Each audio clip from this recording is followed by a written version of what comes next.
louvado, exaltado, glorificado seja o nome do Senhor Jesus Cristo.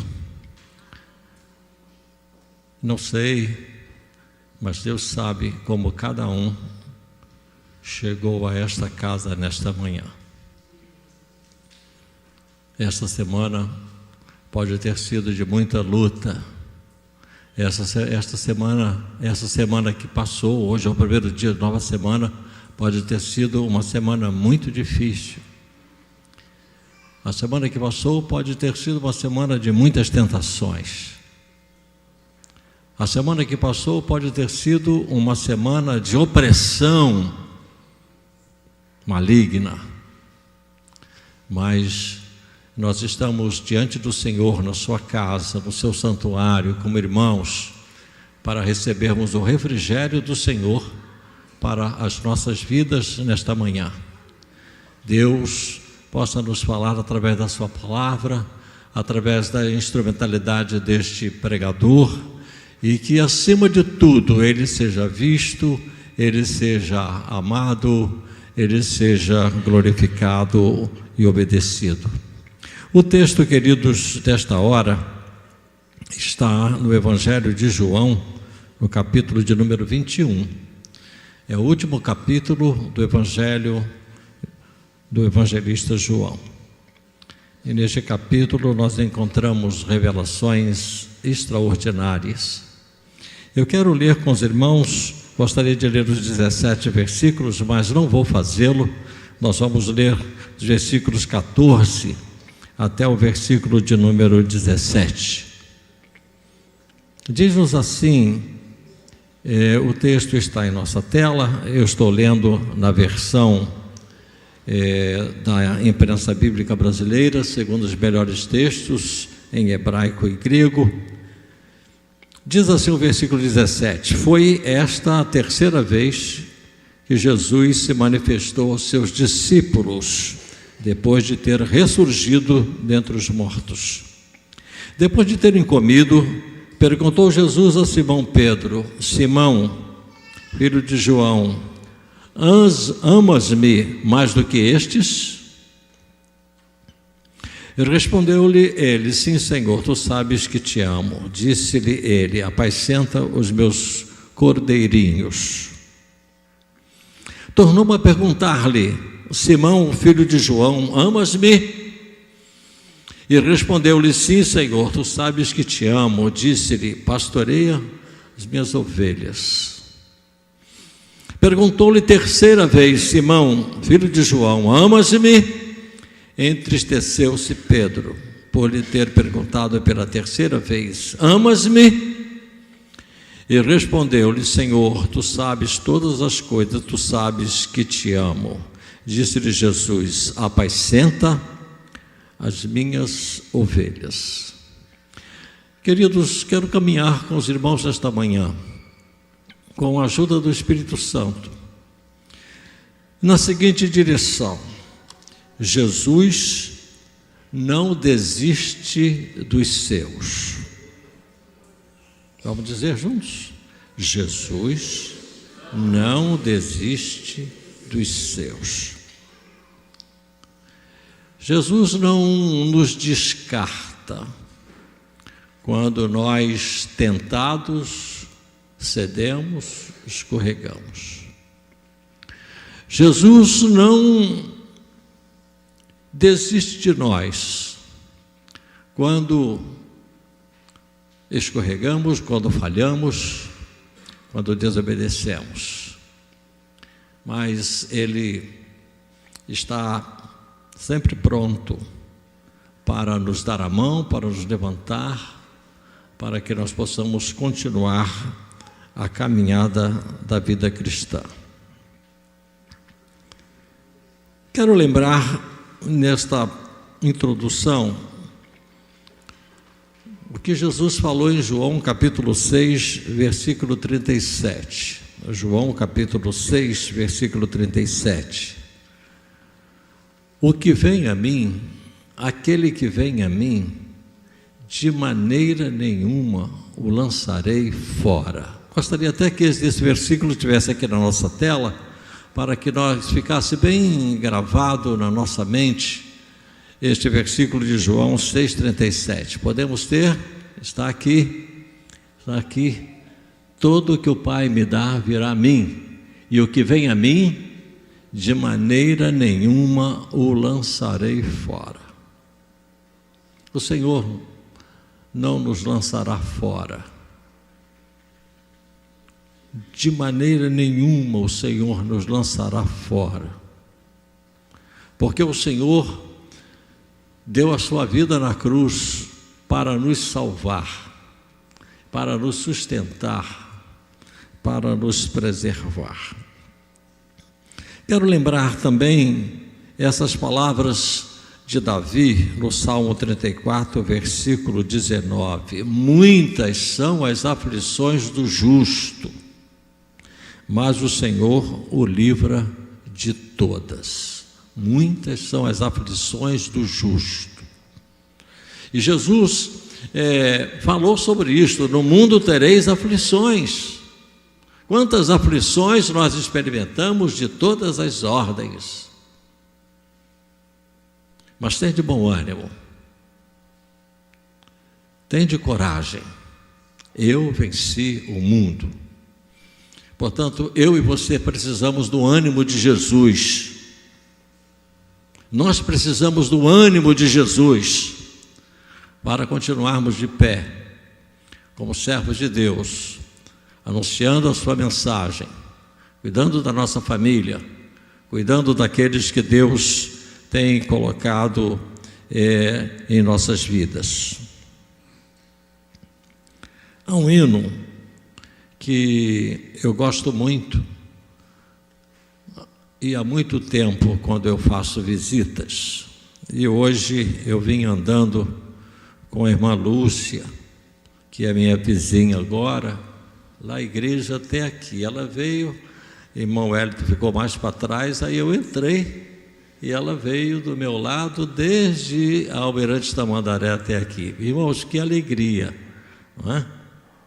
E quando ela esteve ali no hospital, naqueles primeiros dias, ela já está quase curada. Nenhum amigo há igual a Cristo. Não, nenhum. Outro não há que minha alma salve. Não, nenhum. Cristo sabe das nossas lutas, guiará até o fim chegar. Nenhum amigo há igual a Cristo. Não nenhum, não nenhum. A segunda estrofe diz: nenhum momento ele me abandona. O Senhor não desiste de nós. A terceira estrofe diz: nenhum amigo há tão nobre e santo como Jesus. Crente nenhum é desamparado, diz a última estrofe. Nenhum ansioso há que é rejeitado. Não nenhum, não nenhum. Gosto deste hino nas visitas, para lembrar aos irmãos de que não há um amigo que se compare ao Senhor Jesus. Neste texto precioso, com tantas lições, Jesus, conforme o relato de João, é a terceira vez depois da sua ressurreição que ele se apresenta aos seus discípulos. E foi algo tão marcante. Nós não temos tempo para comentar versículo por versículo, mas quero ir àquilo que me propus nesta manhã, dizer aos irmãos que Jesus não desiste de nós. Nós encontramos nos evangelhos que o Senhor Jesus, ele chamou a Pedro para segui-lo. Pedro era um pescador lá do mar da Galileia, o mar de Tiberíades, e Jesus o convidou a vir após ele. Vinde após mim. Cada um de nós recebeu um dia também o convite de Jesus, como Pedro recebeu o convite.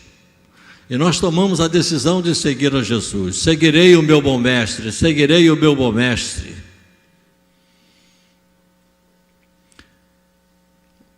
O apóstolo Pedro, ele, além de receber o convite para ter Jesus como seu Salvador, como Messias, ele recebeu o convite para ser um apóstolo.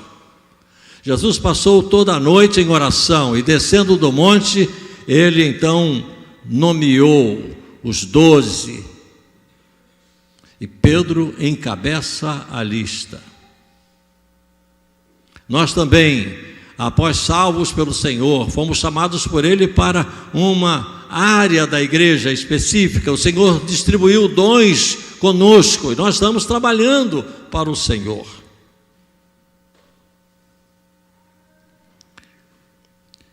Mas a palavra nos revela que Pedro, que caminhou com Jesus durante 3 anos e meio, que viu os milagres, viu a multiplicação dos pães, que viu coisas extraordinárias, que lá no Monte da Transfiguração pôde ouvir Deus, pôde ver a glória de Deus, pôde ver Jesus glorificado, com seu rosto brilhando como o sol, as suas vestes brancas, que nenhum lavandeiro, nenhuma lavanderia conseguiria branquear, tornar brancas as vestes como Pedro pôde ver. Pedro, que tinha um temperamento sanguíneo, um homem prático, falava muito, perguntava, e graças a Deus porque Pedro fez tantas perguntas, porque se ele não tivesse feito tantas perguntas, nós não saberíamos tantas coisas. Mas chegou um momento da caminhada em que Jesus foi preso no Getsêmani, e Jesus foi conduzido à casa do sumo sacerdote. Pedro e João, também João conhecia o sumo sacerdote, teve acesso àquele lugar, e ali Pedro esqueceu de tudo que tinha acontecido e, querendo se poupar, querendo ter a sua pele poupada, ele disse: não conheço, não conheço. E diante de uma serviçal, diante de uma criada, e quando o galo cantou, Pedro se lembrou das palavras de Jesus: antes que o galo cante, me negarás 3 vezes. E a palavra nos diz que o olhar de Jesus alcançou o olhar de Pedro, os olhos de Pedro. Fico imaginando esta cena. E Marcos registra que Marcos escreveu com informações de Pedro.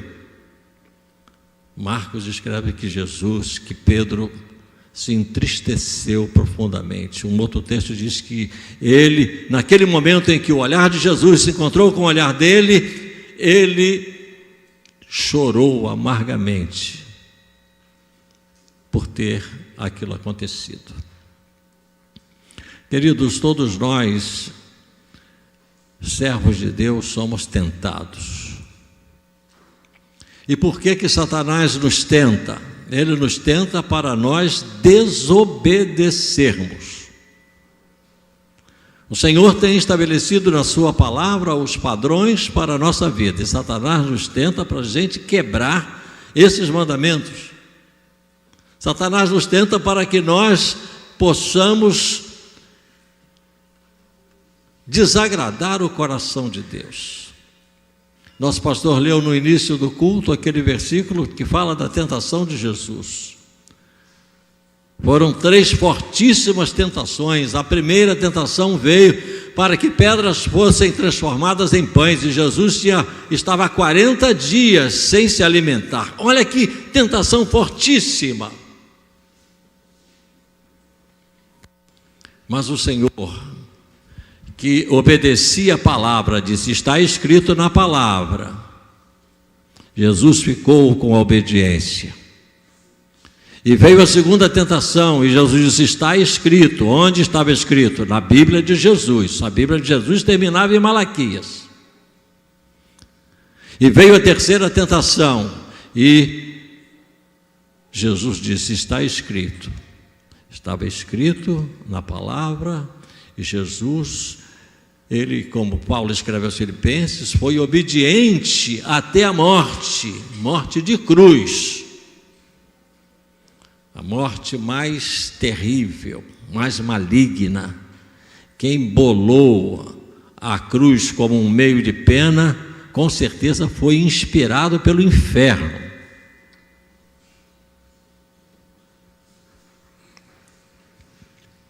Pedro negou. E imaginamos aquelas horas que se seguiram à negação de Pedro. E não só as horas, mas os dias. Jesus disse aos seus discípulos que eles fossem para Galileia. E nesse capítulo 21, é um relato de Jesus aparecendo cedinho à praia do mar da Galileia. 7 discípulos estavam ali e passaram a noite inteira lançando as redes, mas nenhum peixe veio. E Jesus, que apareceu ali, conforme capítulo 21, ele fala àqueles pescadores. Talvez tivessem pensado que fosse um cliente querendo comprar peixe, pegaram alguma coisa. Mas João, que era um crente de maior profundidade espiritual, disse: é o Senhor. E Pedro, quando entendeu que era o Senhor, ele amarrou a sua capa à cintura, nadou e foi ao encontro de Jesus. E aquele que negou 3 vezes, recebe 3 vezes a palavra do Senhor Jesus. E a primeira palavra está aqui.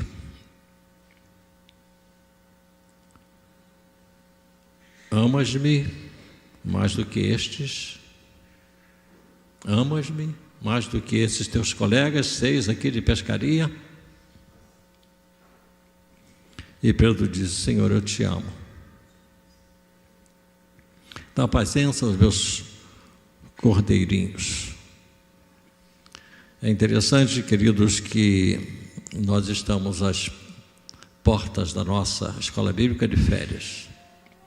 Entendo aqui pelo texto que Jesus está se referindo que Pedro deveria cuidar dos novos crentes, daqueles que ainda eram inexperientes, que ainda não sabiam como obedecer ao Senhor. Apacenta os meus cordeirinhos. Mas as crianças precisam também ser pastoreadas.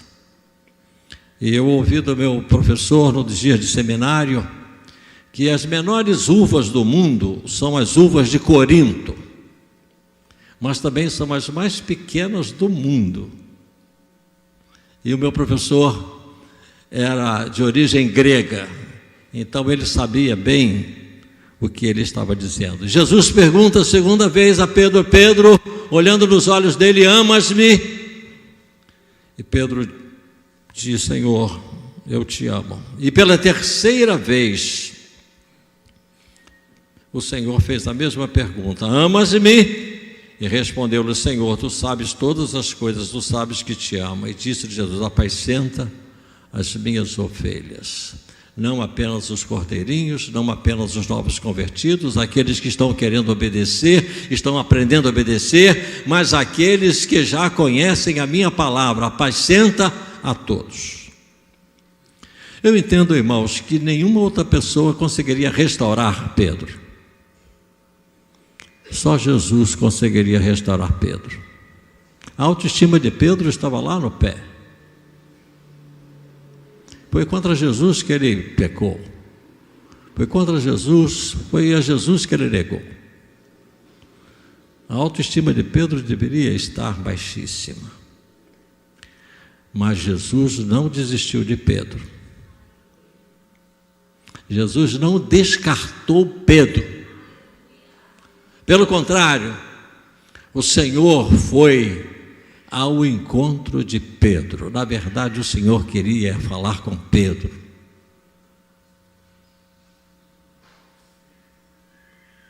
E aqui o Senhor, Ele cumpre aquela palavra: o que vem a mim de maneira eu lançarei fora, não vou descartar. Não vou descartar. E aqui também se cumpre uma outra palavra. Jesus disse: se alguém pecar contra ti, vai a ele. Numa outra versão, se alguém pecar, vai a ele. Conversa com ele, mostra onde foi o erro. E se tu convenceres o teu irmão e fizeres com que o teu irmão entenda, ganhaste o teu irmão. Jesus vai direto a Pedro. Jesus não fez nenhuma triangulação, dizendo para outro apóstolo que Pedro foi uma vergonha, que Pedro procedeu de uma maneira indevida. Então Jesus ensinou: se teu irmão pecar, vai a ele, sem nenhuma triangulação, falando para o que aconteceu num relacionamento entre mim e outra pessoa. Então Jesus aqui é exemplo para nós também, irmãos. Se há algum problema entre você e alguém, não fique falando com terceiros, vai direto naquela pessoa, procure esclarecer, procure reatar a comunhão com essa pessoa, e assim a nossa oração vai chegar diante de Deus de uma maneira muito mais eficaz. Este homem que foi restaurado por Jesus e que foi comissionado por Jesus para pastorear os novos convertidos, que foi para pastorear os crentes já mais maduros, este homem se transformou numa bênção grandiosa. Dias depois se cumpriu o dia de Pentecostes, uma festa importante em Israel. 50 dias depois da Páscoa, há 10 dias Jesus já tinha voltado para o céu, e este Pedro foi revestido pelo Espírito Santo, e os 120 que estavam reunidos como igreja, e o Espírito Santo formou a igreja em Atos 2, e Pedro foi cheio do Espírito Santo. E este homem, ele não teve a sua vida por preciosa a si mesmo. Ele foi cheio do Espírito Santo em Atos 2, e em Atos 2 mesmo ele explicou para aquela multidão que afluiu o que estava acontecendo ali em Jerusalém. Ele explicou que estava tendo se cumprindo a promessa de Jesus, e ele disse que estava se cumprindo a promessa lá em Joel, que nos últimos dias o Espírito de Deus iria ser derramado sobre toda a carne.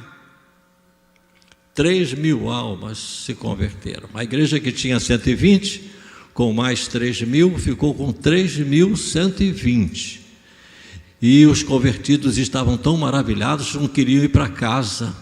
E a igreja começou como uma comunidade em que almoçavam juntos, tomavam café juntos e jantavam juntos e louvavam juntos, e foi algo impactante dentro da cidade de Jerusalém.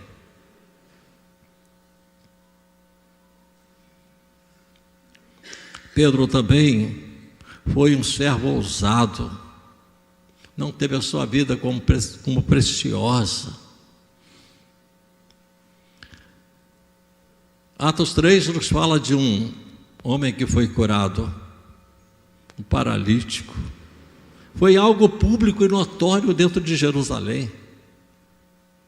E o capítulo 4 nos diz que Pedro e João foram levados diante do Sinédrio, diante das autoridades de Israel, e tentaram calar a Pedro e a João. E Pedro disse: julgai vós diante de Deus se é justo obedecer antes a vós do que a Deus. Nós não podemos deixar de falar do que nós temos visto e ouvido. E nós, que fomos alcançados pela graça de Deus, a semelhança do apóstolo Pedro, irmãos, nós também não podemos nos calar. Estão querendo nos calar. A sociedade está querendo nos calar. Na aula de domingo passado sobre o pecado, foi muito interessante a colocação do professor Wagner, quando diz o seguinte, que a sociedade quer trocar a palavra pecado pela palavra desigualdade. E se a igreja não entender a doutrina do pecado como está na Bíblia, a igreja vai parar de evangelizar. Porque se não existe pecado, também não há necessidade de um Salvador. Pedro foi preso, está lá em Atos capítulo 12, mas a igreja que se reunia na casa de Maria estava em oração pelo Pedro. Esse é um texto maravilhoso de Atos. Pedro estava preso, mas a igreja estava orando. E quando a igreja ora, move a mão de Deus, move os céus, a vontade de Deus acontece. Deus mandou o seu anjo e acordou Pedro na prisão. E as algemas deixaram de existir, caíram, as portas se abriram. Pedro achava que era uma visão que ele estava tendo, mas ele viu que era real quando estava lá fora. E nós vamos cantar daqui a pouquinho um hino que fala assim: Ele não desiste de você. Ele não desiste de você. Eu queria que o irmão Jonatas pudesse já ir chegando aqui para perto, para que nós pudéssemos cantar este hino. No final, já do ministério de Pedro, Pedro escreve 1 Pedro 5,4. E quando aparecer o príncipe dos pastores, e quando aparecer o supremo pastor, recebereis uma coroa que não murcha. A coroa que os vencedores recebiam lá na Grécia, após as competições, durava aquela coroa de folhas de oliveira, ou outra folha, 3, 4, 5 dias, igual as flores que a gente compra para a nossa casa. No dia está tão bonita, no outro dia ainda está bonita, mas no terceiro, quarto, quinto dia já murchou. Mas nós receberemos uma coroa que não murchará, uma coroa eterna. E segundo a tradição, este homem chamado Pedro, que Jesus não desistiu dele, ao ter a sua vida presa e apenado, seria apenado com a pena, a morrer na cruz, ele disse: eu não quero morrer de cabeça para cima, eu quero morrer de cabeça para baixo, porque eu não sou digno de morrer como o meu amado Jesus morreu. Pedro, amas-me? E realmente Pedro amou Jesus. Pedro foi restaurado por Jesus. Não importa, irmãos, se falhamos, Jesus nos restaura. Jesus nos restaura. Jesus não nos descarta. Jesus não desiste de nós. O amor de Jesus é perene, é real. Jesus não desistiu de Pedro e não desiste de mim. Diga: Jesus não desiste de mim. Jesus não desiste de mim. Embora eu seja falho, imperfeito, não acerte tantas vezes, mas Jesus não desiste de mim. Reconheçamos se pecamos, confessemos os nossos pecados, Jesus está sempre pronto para nos levantar, para que nós continuemos a caminhar, assim como Ele fez com Pedro. Foi o encontro dele, lá na Galileia, lá naquela manhã memorável. Foi algo tão marcante que eles contaram os peixes, 153 grandes peixes. Não foi uma visão que eles tiveram, é algo real que eles viram naquela manhã. Ele não desiste de mim. Oh, irmãos, que maravilha saber que o Senhor não desiste de mim, apesar de mim. Deus não desiste de você. O seu amor é grandioso. O seu amor é real. Ele nos ama. Ele nos ama. Jesus é apaixonado pela criatura humana. Ele deu a sua vida para nos salvar. Ele é o bom pastor. Ele não desiste de mim, não existe de você. Quero voltar a palavra ao nosso pastor, para que ele possa fazer a conclusão. E nós vamos cantar com o nosso querido Jonatas esta música que tem a ver com esta mensagem. E louvado e exaltado seja o nome do Senhor. Que cada um saia daqui nesta manhã sabendo que o Senhor não desiste de nós.